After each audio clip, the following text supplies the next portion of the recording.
বাইরে পড়ছে ঝুম বৃষ্টি। আর এই বৃষ্টির মাঝে যদি একটি ভৌতিক গল্প শোনা যায় তাহলে কেমন হয়? তাহলেই বলছি শোনো।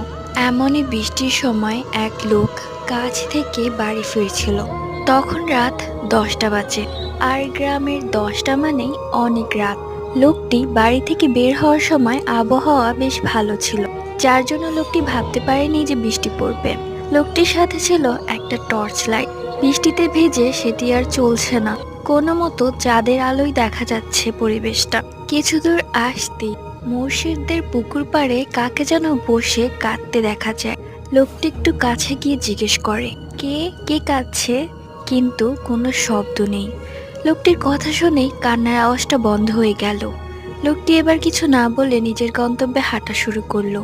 একটু পরে লোকটির মনে হলো কেউ যেন তার পিছু পিছু আসছে। পরবর্তী গল্প পার্ট 2 তে। Like, subscribe, by.